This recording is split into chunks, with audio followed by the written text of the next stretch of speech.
En el nombre de nuestro Señor Jesucristo. Amén.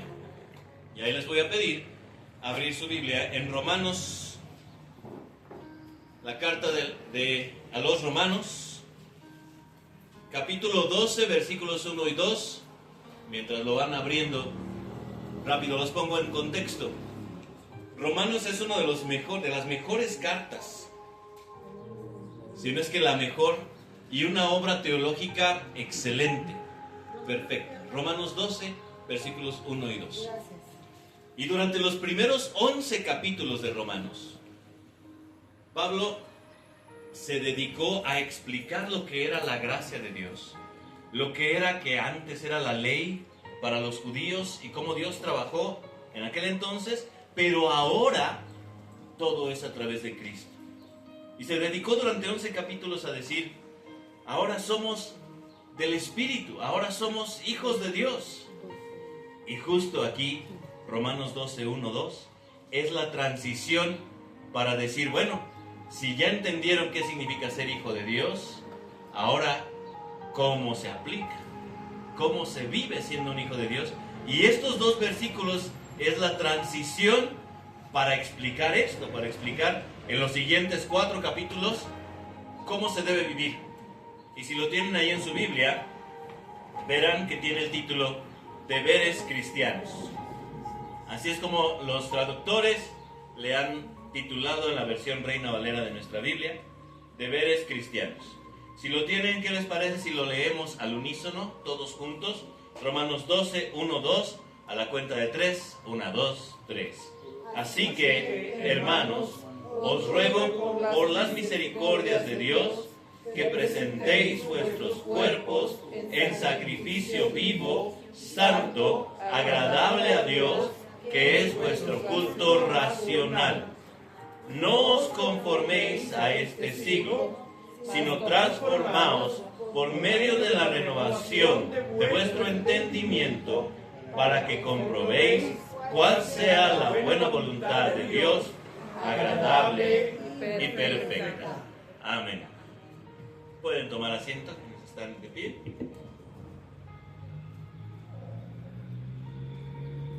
Y yo titulé este mensaje La brújula de Dios. Aquello que nos dice a dónde ir, cómo movernos, para dónde está siempre el norte. Eso es lo que hace una brújula, ¿cierto? Bueno. Y dice, la primera pregunta ahí en su espejo, dice: ¿tu voluntad es la voluntad de Dios? Les voy a platicar una historia que acaba de ocurrir en donde yo trabajo. Saben que soy profesor de chicos de secundaria. Una de mis alumnitas, que se llama Valeria, es scout. ¿Conocen al grupo de Boy Scouts? Los Boy Scouts. Bueno, ella, en su grupo de Boy Scouts, salieron en un paseo de campamento acá por Querétaro, de hecho. ¿Y qué creen que pasó? Se perdió la niña. Estuvo perdida 10 horas. Porque no encontraba el camino de regreso. Se perdió y se perdió junto con su guía, el scout guía. Se perdieron 10 horas, pero cada quien por su lado, ¿eh? O sea, el guía se movió con la niña, se perdieron para hacer la actividad que tenían que realizar como Boy Scouts. Y el guía se le ocurrió decirle a la niña que tenían que hacer una fogata o algo, y el guía dijo, bueno, voy para allá a conseguir leña y tú vete para allá a conseguir del otro lado. Pues en eso se perdieron. 10 horas estuvieron así. Activaron todos los protocolos, búsqueda, rescate. Bueno, la encontraron a la 1 de la mañana. Estaba tirada cerca de un río, con frío, metida ahí, tenía hipotermia. El scout, al guía lo encontraron 2 horas más tarde, también. Pero la niña estaba, pues, por ser más jovencita, tiene apenas 14 años, pues es más frágil. Entonces tenía hipotermia, la niña estaba muy mal. Y ella dijo, no supe cómo regresar. Ellos tienen como pues su guía para guiarse, sus estrategias, ven el sol. o las estrellas. Con eso se orientan, para ver si no tienen una brújula. Ella dijo, se me perdió el sol. Eso fue lo que, ya esto me lo platicó ella en la escuela. Todo eso, y me dijo, es que se me perdió el sol. O sea, veía la luz, pero no sabía para dónde estaba el sol. Estaba nerviosa, no se fijó, caminó, se perdió. Y eso me hizo pensar a mí, bueno, ¿cuántas veces nosotros hemos perdido el sol? Adiós. Lo vemos ahí porque incluso venimos, agradecemos, oramos, pedimos, todo está ahí presente. Pero ¿hacia dónde está? ¿Hacia dónde caminar? ¿Hacia dónde movernos? Si no tenemos un punto de partida, no sabemos a dónde ir, pero Dios nos lo dejó escrito. Cuando muchas personas dicen, es que yo no siento que Dios me hable, pues abre tu Biblia. Amén. Ahí está, te está hablando, ahí está. Sí. Ábrela, léela y medita. Porque tal vez estés esperando escuchar así voz audible. Bueno, ¿qué crees? Hay un predicador que te está diciendo la palabra. Ahí está también. Ahí está. Pero es mejor cuando tú lo abres y te encuentras. Porque realmente la palabra de Dios es sobrenatural. No es un libro común. Es un libro sobrenatural. Que te va a hablar. Justo cuando necesitas algo, va a tener ahí un versículo que te va a decir lo que tienes que saber. Sí. En ese momento. Y podremos leer el mismo pasaje, no me dejarán mentir mis hermanos, 1000 veces y 1000 veces me dice algo diferente. Así es. Y me guía. Ahí está el sol. Ahí está el norte. Ahí está la brújula que nos dice para dónde ir. La pregunta es, ¿tu voluntad es la misma voluntad de Dios? Porque a lo mejor ahí está la voluntad, lo que hay que hacer, pero ¿qué creen? Yo no quiero. Dios me dice, ama a tu prójimo. Todo bien, puedo amar a mi prójimo. Pero luego dice, ama a tu enemigo. Ay, ya no quiero. Pero ahí está, eso es lo que me está diciendo Dios, porque eso es lo que Él sabe que es bueno. Eso es lo que Él sabe que así debe de ser. Pero yo digo, yo no quiero. Y empiezo a hacer mi voluntad y entonces ya me voy separando y me voy perdiendo. ¿Y qué creen? Que puedo terminar como mi alumna, 10 horas perdido con hipotermia, frío.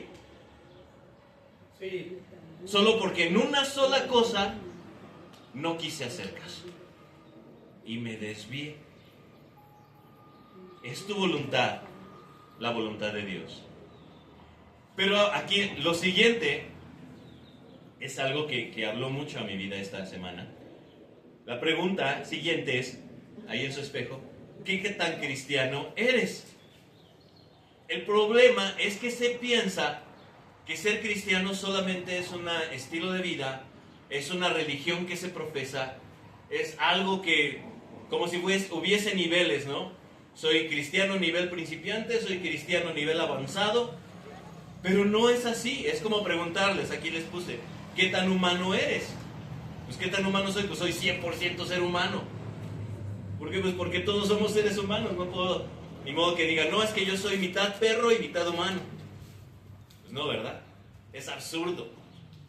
El punto aquí es que Dios nos dice, cuando has creído en Jesús, has nacido de nuevo. Amén. Entonces ser creyente, ser cristiano es una nueva esencia.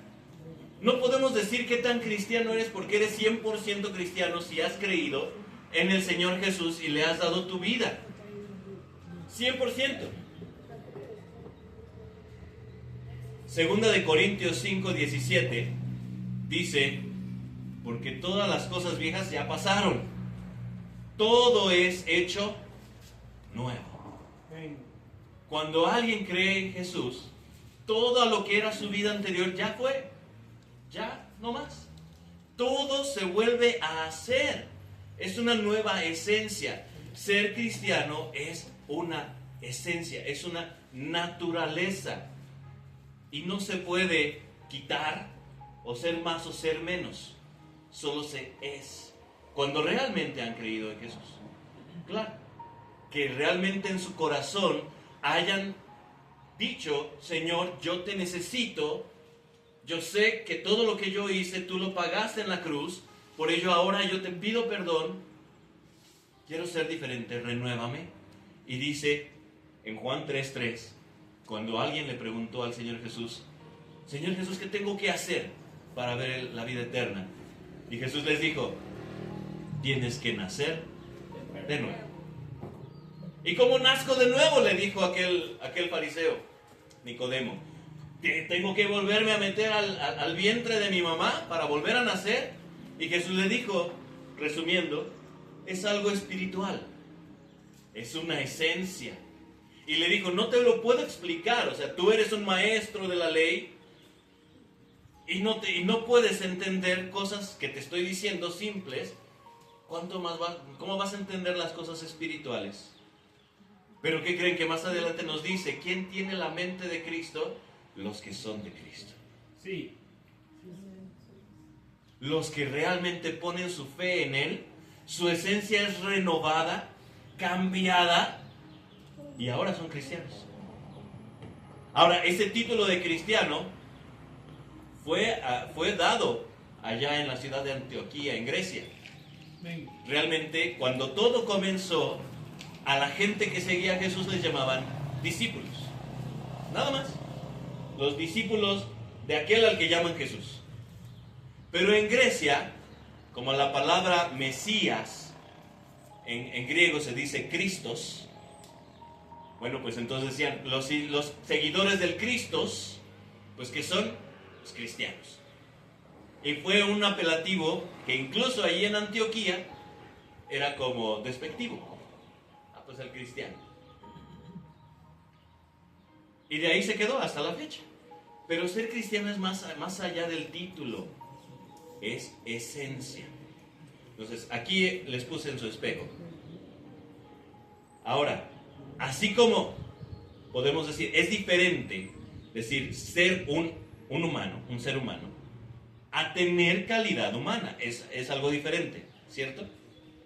Porque hay personas que no son empáticos, que no son amables, que no son bondadosos, que no muestran amor. Son seres humanos, pero su calidad humana está dudosa, ¿cierto? Lo mismo, hay personas que han entregado su vida al Señor, pero su calidad de discípulos está dudosa. Amén. Sin embargo, es que es un proceso. Y cuando no entendemos que ya somos, que si creemos en el Señor ya somos, entonces vamos a tener en la mente que voy por niveles, que ahorita soy menos y luego soy más. Y no es así. Porque nos lleva al proceso lógico de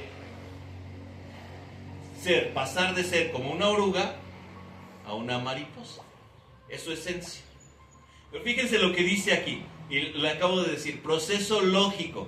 El apóstol Pablo nos dice en Romanos 12:1, se les ruego por las misericordias de Dios que presenten vuestros cuerpos en sacrificio vivo. Esto es a lo que me refiero. Ya son, les dice, les ruego, y es muy interesante y edificante conocer las palabras que utiliza el apóstol en su idioma griego original, porque viene de ahí, lo que les está diciendo es paracletón en griego. ¿Qué es eso del paracletón? Suena raro, ¿verdad? Bueno, esa misma palabra viene del paracletos. ¿Y saben qué es el paracletos en griego? Es el Espíritu de Dios. Y es la palabra que usa Pablo para decirle, les ruego, o sea, por el Espíritu, les pido, porque ustedes ya tienen el Espíritu de Dios, les pido que entiendan cuál es la misericordia de Dios para ustedes.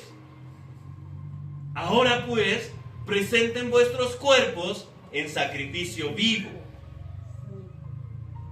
Todo esto tiene que ver con a la gente a la que le está escribiendo Pablo, que muchos eran judíos y para ellos en su pensamiento estaban las ofrendas y sacrificios del antiguo pacto, del antiguo testamento, sacrificar corderos, sacrificar palomas, las ofrendas de la cosecha, todo lo que ellos tenían en su ley, estaba en su mente. Cuando Pablo les dice, les pido que se presenten ahora ustedes, ya no el cordero, ya no la paloma, ya no ningún animal, ustedes, Amén. pero no muertos, Vivo. en sacrificio Vivo. vivo, agradable, dice, vivo, santo, agradable a Dios. ¿Qué es un santo? La Iglesia Católica nos presenta santos como imágenes de personas que hicieron algo extraordinario e incluso les dan como requisitos, ¿no? Para poder ser beatificados, les llaman ellos, necesita estar muerto y haber hecho milagros estando muerto. Y entonces, y comprobar ese milagro para poder llevarlo a un altar y hacerlo santo. Pero la palabra santo significa apartado. Sí. Es como si yo ahorita voy y le digo, hermano Nayeli, pásese para acá. Usted está apartada. ¿Sí? Mi hermana Angélica, pásese para acá. Está apartada. Mi hermano pastor, pásese para acá. Porque está apartado. Santo. Exacto.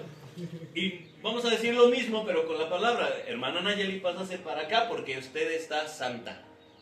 Hermana Angélica, pásese para acá porque usted está santa. Apartada. Apartada. Porque ahora Dios es lo que hace. Cuando alguien pone su fe en Cristo, pásate para acá. Ahora eres santo. Eres santo. Y eso es algo que no se entiende, que la gente, incluso cristianos, siguen pensando cuando les dicen, ¿tú qué eres? ¿Santo o pecador? Y dicen, no, es que todos somos pecadores. ¡No! ¡Eres santo! ¡Estás apartado!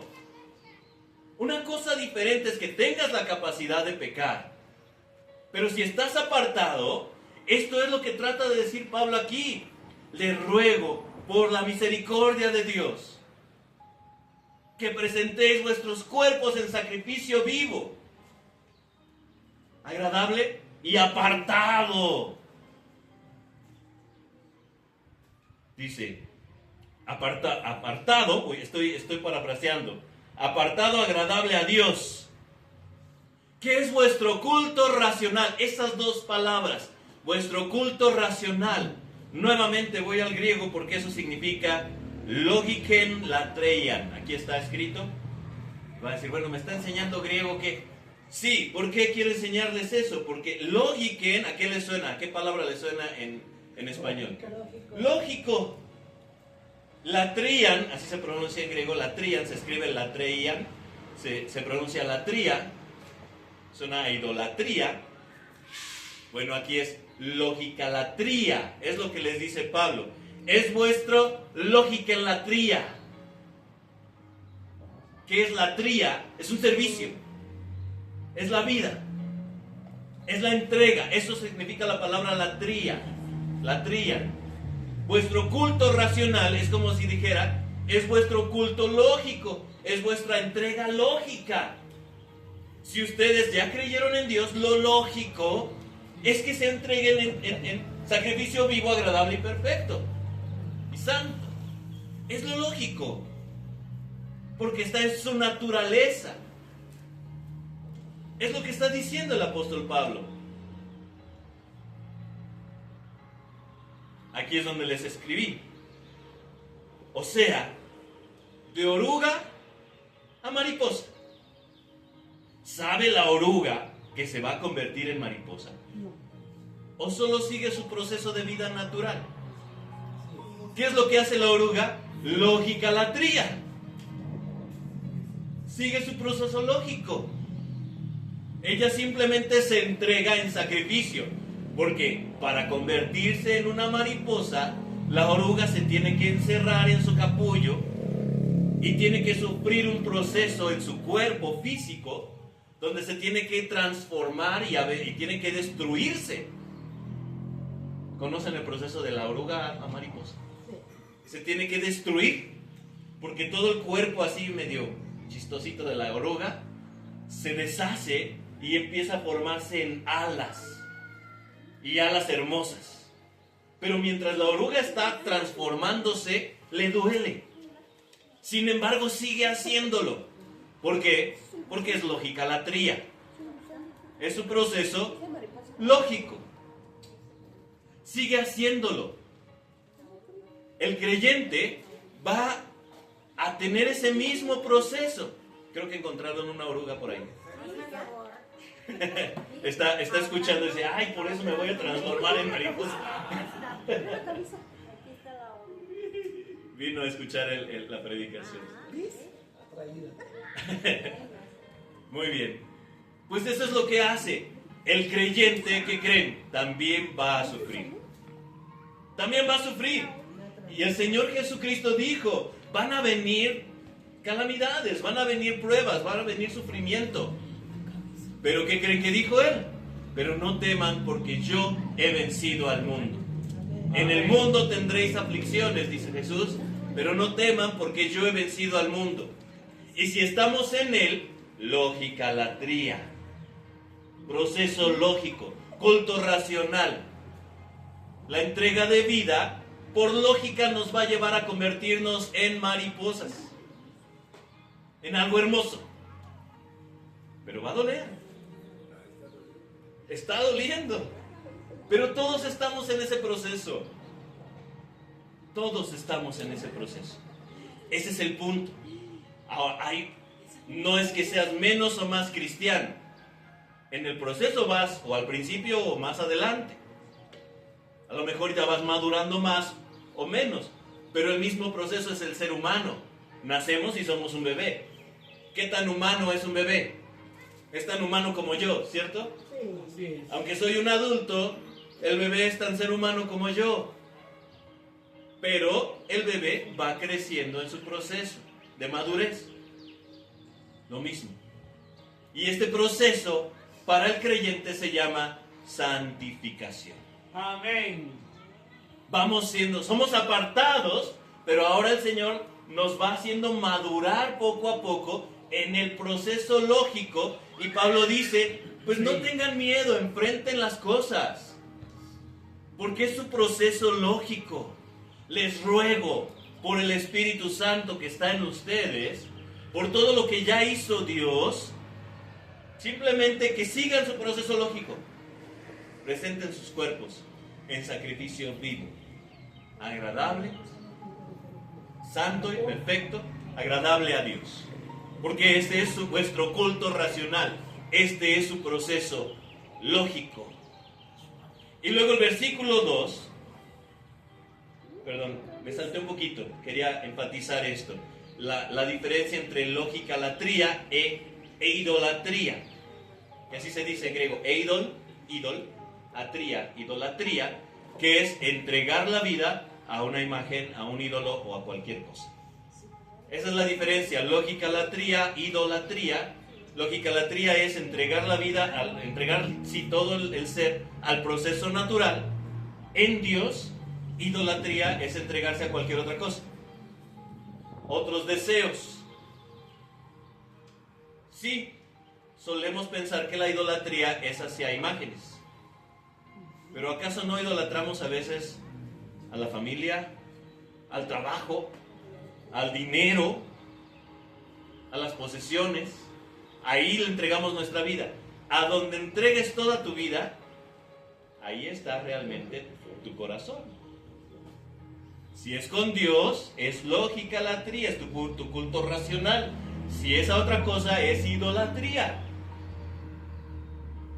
¿Y creen que a Dios le gusta la idolatría? No. Por supuesto que no. Y no solo es a imágenes, es a cualquier cosa que no sea Dios. Es idolatría. Cualquier cosa que no sea Dios. Por eso, ahora Pablo dice, bueno, le está explicando a Pablo, me encanta, que le está diciendo, este es vuestro culto racional, pero ¿cómo van a seguir este culto? ¿Cómo se van a presentar el sacrificio vivo? Versículo 2. Dice el versículo 2, no os conforméis a este siglo, sino transformaos por medio de la renovación de vuestro entendimiento, para que comprobéis cuál sea la buena voluntad de Dios, agradable y perfecta. Van a decir, ¿qué tiene que ver con el título de la brújula de Dios? Porque eso es lo que nos está diciendo Pablo. Entiende la voluntad de Dios. Primero, sigue tu curso natural de madurez como creyente. Segundo, ¿cómo? No te conformes al mundo. No te hagas a la forma que tiene el estándar de moral del mundo. Les puse aquí un ejemplo de cultura popular porque hablo de la película Piratas del Caribe. ¿Quién vio la película Piratas del Caribe? ¿Alguien la vio? Hay una, no sé si es la primera o la segunda, pero en una de estas películas nos presentan una brújula y nos dice, esta brújula va a indicar aquello que lo que tu corazón desea más. La persona que la tenga, la brújula va a girar y le va a señalar el rumbo a aquello que su corazón desee más. Si les dieran esa brújula en este momento, ¿a dónde iría? ¿Hacia dónde se iría? Piénsenlo. ¿Saben por qué? Quiero que sí lo piensen. Porque ahí está la diferencia entre lógica-latría e idolatría. Si les dijera ahorita, miren hermanos, aquí está su brújula, ¿a dónde creen que se fuera? A sus hijos, a su esposa, esposo, a sus posesiones, al dinero, al trabajo, al entretenimiento. ¿A dónde se iría? Hay una escena en esta película donde le dan esta brújula al personaje principal y se va hacia una botella de alcohol, que es lo que más deseaba en ese momento. ¿Se acuerdan? Pues es que a lo mejor suena risa, pero ¿y si se la tuviéramos en este momento, la brújula, a dónde se va? Ese es el punto. Dice Pablo, no te conformes a este mundo. Es lo que está diciendo. Que tu corazón no se vaya a lo primero que vea, a lo primero que desee, a lo primero que sienta. No te conformes con la forma de este siglo o de este mundo. No seas como los demás. ¿Por qué? Porque eres apartado. Pues ya no estás allá, ahora estás de este lado. No te conformes a este mundo. Pero, dice, más bien, transforma. No te conformes, transforma. Cambia la forma. ¿Sí? No tengas la misma, ahora cambia. Pues sí, pero ¿cómo le hago, Pablo? Por medio de la renovación de tu entendimiento. Aquí está todo. ¿Cómo entiendes las cosas? ¿Cómo entiendes la vida? Una palabra que es cosmovisión. Repítala conmigo, cosmovisión. Cosmovisión. Es la visión del cosmos, del mundo. Eso es cosmos, mundo. La visión que tienes del mundo, ¿cómo es? Sencillo. Solamente medita en qué tantas veces utilizas las palabras que son similares a tristeza, a difícil, dificultad, problema. ¿Cuántas veces lo usas en tu día a día? Esa es tu cosmovisión. Así ves el mundo. Lo ves triste, lo ves difícil, lo ves problemático, lo ves con carga, lo ves pesado. Y no importa que seas cristiano, no importa que seas creyente, no importa que vengas, no importa que alabes, no importa que grites, amén, aleluya. En realidad en tu vida diaria, ahí es donde está la verdad de quién eres. Y donde se ve tu cosmovisión. ¿Cuántas palabras utilizas en tu día a día que tienen que ver con tristeza, amargura, etcétera? Al revés, ¿cuántas palabras utilizas que tienen que ver con alegría, optimismo, positivo, hacia adelante, siempre en gloria a Dios, Aleluya, pero que realmente lo aleluya. sientas, que no sea nada más una frase que dices por tradición, que realmente digas gloria a Dios, amén? Ahí está tu cosmovisión. Así es como ves el mundo. En tu casa, ¿cuánta alegría hay? En tu casa, ¿cuántos problemas hay? En tu casa, ¿cuánto perdón hay? ¿Cuántos conflictos hay? En tu casa, ¿cuántas veces te peleas con tus familiares? No soy el único. ¿Cuánto perdón hay? ¿Qué tan rápido se solucionan esos conflictos? ¿Qué prevalece más? ¿La risa, la alegría o el pleito, el enojo? Ahí está tu cosmovisión. Lo que dice Pablo es: transforma tu forma de ver el mundo. Si has sido siempre en pleito, si has sido siempre en depresión, si todo el tiempo dices, es que esto está bien difícil, pues deja de decirlo. Cuando te sorprendas a ti mismo diciendo, no, es que va a estar bien difícil, ahí, no, sí voy a poder, sí se va a poder, se va a lograr, porque es la lógica de mi proceso natural. Estoy en Dios. Y vas cambiando tu forma de ver el mundo. Cuando te pelees con tu esposo, con tu esposa, con tus hijos, y sientas rencor, y estés de, pero es que me la va a pagar porque ahí, no, perdónalo. No importa, perdónalo. Oigan, si Dios nos dice, ama a tu enemigo, por lógica, pues deberíamos amar a nuestros seres queridos y no estar en pleitos y rencores, ahí peleándonos todo el tiempo. Si Dios nos llama a la reconciliación con Él, ¿cuánto más nos llama a estar reconciliados siempre con nuestras familiares? No, es que primero me tiene que venir a pedir perdón él o ella. Oigan, si Dios primero vino y dio su vida, Él no dijo, no, primero me tienen que venir a pedir perdón. Dios dijo, primero yo voy, perdono y muero por ellos. ¿Por qué nuestro corazón se endurece? Entonces, cambia la forma de pensar. ¿Cómo vas a transformarte? Cambiando tu forma de pensar, pero no a cualquier cosa. Sí, porque al rato ya va a decir, hermano, ¿qué cree que escuché ahí a un filósofo y ya cambié? No, a la voluntad de Dios. ¿Cómo? Pues abran su Biblia, léanla, medítenla. Nada más una frase que lean de la Biblia. Gracias. Una sola frase.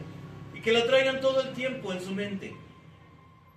¿Qué significa esto para mí? ¿Cómo la aplico? Con una sola frase. No tienen que leerse todos los libros. Pero uno diario es el proceso de oruga a mariposa. Uno diario. Un capítulo diario de oruga a mariposa. Vamos transformando nuestro entendimiento y todo se va viendo diferente. Y es que todo empieza en nuestra mente. El pensamiento se traduce en acciones. Si yo pienso mal, mis actos van a estar mal. Si yo pienso bien, mis actos van a estar bien. Y luego fíjense lo que dice Pablo. ¿Para qué? Dice, versículo, estoy leyendo Romanos 12:2. No conforméis a este siglo, sino transformaos por medio de la renovación de su entendimiento. ¿Para qué? Para que comprueben cuál es la buena voluntad de Dios, agradable y perfecta. Cambia tu forma de pensar, porque van a cambiar tus actos. Y si cambian tus actos, tus consecuencias también cambian. Y ahí compruebas, ¿sí? Pues ya me está yendo mejor. Cambié mi forma de ser y ahora me va mejor. Sí. Esta es la buena voluntad de Dios. Esto es agradable y esto es perfecto. Lo compruebo. Entonces ahora, ¿y qué pasa si cambio otra cosa de mi vida? Pues va a ser lo mismo. Y ahora esta otra área de mi vida. Primero, mi relación con mis familiares. Ya cambié mi entendimiento. Cambiaron las consecuencias.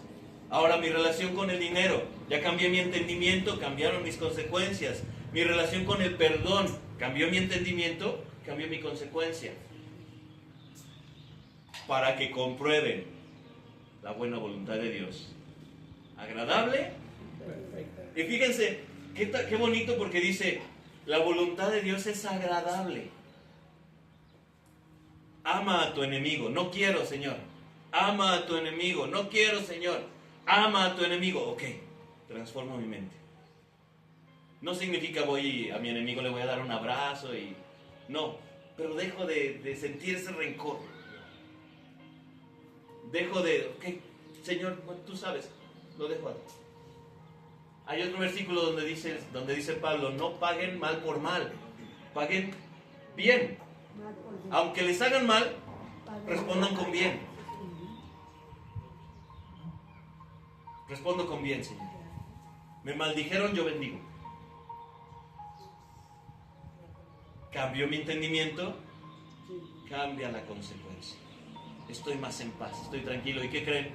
A lo mejor hasta esa enemistad se vuelve amistad. Porque Dios bendice. Su voluntad es agradable y es perfecto. Es agradable y es perfecto. ¿Saben? Algún tiempo de mi vida, allá en mis 19, 20 años, estuve en la Marina, en la Secretaría de Marina allá en la Ciudad de México. Y había un comandante que, cómo me traía ahí. Y yo no era creyente, déjenme decirles, no era creyente. Pero cómo estaba duro y dale y duro y me ponía carga y yo así de, contra ¿no?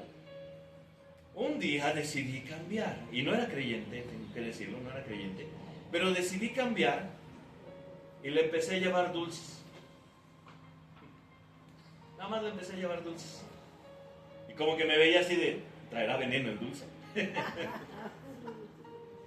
Y no, nada más yo lo hacía y me iba, no le decía nada, nada más le daba el dulce y él seguía molestando y todo. Yo nada más le daba el dulce y me iba. Al rato el Cabo Estrada, venga para acá, ya iba yo, mi comandante. Le voy a dar, y me daba un día libre, o me daba horas libres, o le voy a encargar que va a estar usted liderando este lado. Poco a poco se fue transformando la relación. No era creyente.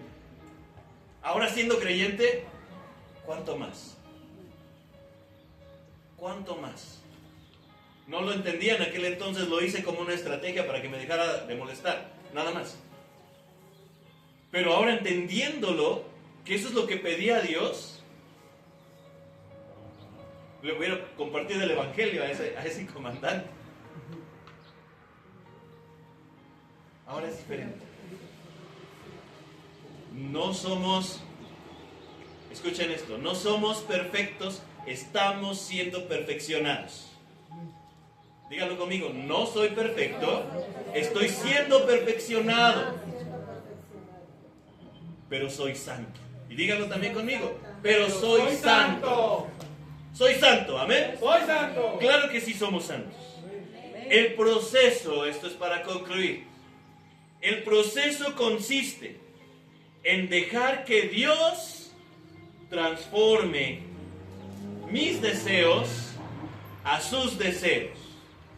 Está en toda la Biblia, Está en toda la Biblia. Ahí en el Salmo hay un salmo que nos dice, deleítate en Jehová y Él concede los deseos de tu corazón. ¿Por qué? Porque si me deleito en Él, mi deseo es su deseo.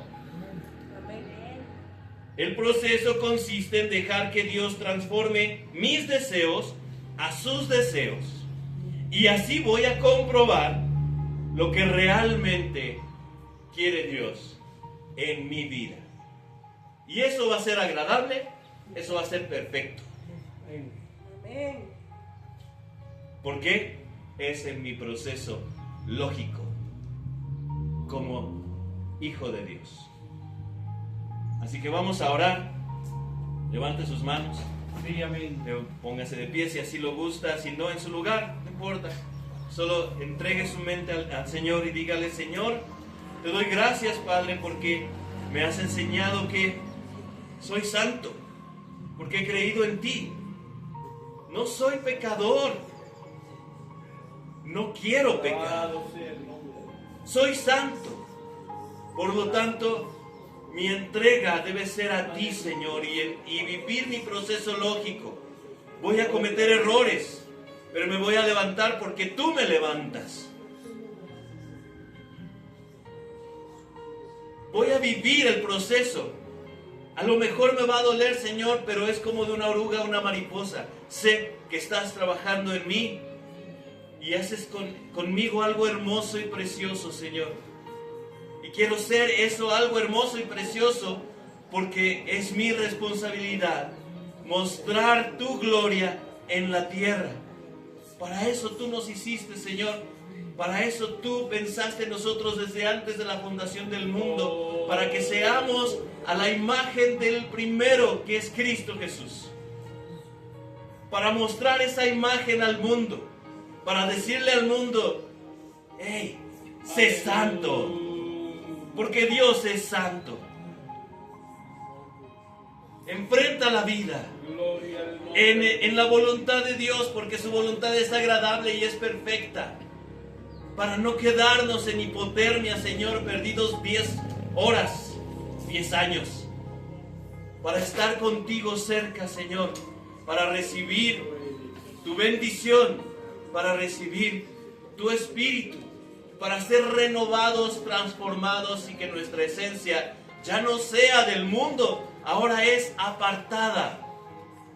Somos presentados ante ti, Señor. Presento mi cuerpo en sacrificio vivo, sabiendo que voy a vivir mi proceso lógico en tu esencia.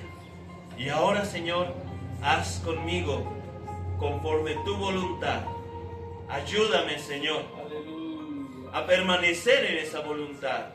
Ayúdame, Señor, a que el proceso sea más rápido, a no alejarme. Como le dijiste en tu palabra, Señor, a Josué: no te apartes de este libro de la ley, porque en él encontrarás la vida. Y si haces lo que está escrito ahí, siempre te va a ir bien. Señor, que no se aparte tu palabra de nosotros. Y como decía el apóstol Pablo, tu palabra more en nosotros, para que seamos piedras vivas, para que seamos santos, hijos tuyos, imagen tuya en este mundo, Señor. Sal, Señor, que seamos la sal del mundo, Padre. La luz del mundo también, Señor. Porque tu Espíritu vive en nosotros. Que seamos cada vez más como Cristo. Porque dice Pablo: ya no vivo yo, mas Cristo vive en mí. Que así sea, menos yo, más de Él. Te lo rogamos, Señor, en el nombre que está sobre todo nombre, nuestro Señor Jesucristo. Amén y amén. Gloria a Dios.